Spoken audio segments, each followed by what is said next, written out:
Dead Rising 3 has some DLC out there. It's called Operation Broken Eagle. These are the untold stories of Los Perdidos. You play as an agent named Adam Kane. It has more of a military vibe, and this is part of Dead Rising 3's Untold Stories of Los Perdidos collection of different DLC pieces I guess we're going to get. Right from the main menu, you just go into the Untold Stories section, and you see that there's a whole series of them that eventually are going to come out, and this is the first one. There is this kind of framing mechanic where it seems like there is something bigger and more diabolical happening, because it seems like there's almost a Joker-like somebody or other who's watching a series of security cameras and keeping an eye on what's going on around Los Perdidos, and so... Great concept. I know, because I watched it all.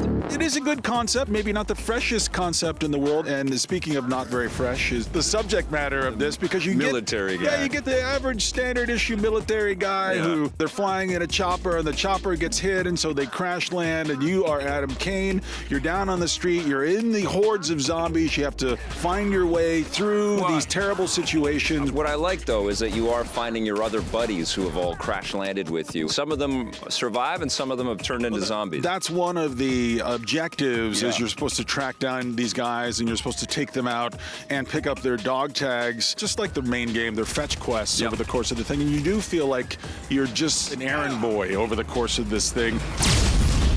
I feel like that's a missed opportunity, though. Tracking down your buddies could have been the boss battles here, and instead, and they don't have those psycho moments. They don't even. They don't put up any fight at all. As soon as you find these guys, they're just standing there, and if they are zombified already, you just shoot them, and you get a billion PP points, and you move and they're on. just like every other zombie that's out on the street, and somehow magically they haven't been slaughtered by the other zombies or anything else like that, right? They've sort of carved out their space, and they've managed to stay alive, and they're not tougher than anybody else. And you're right about that.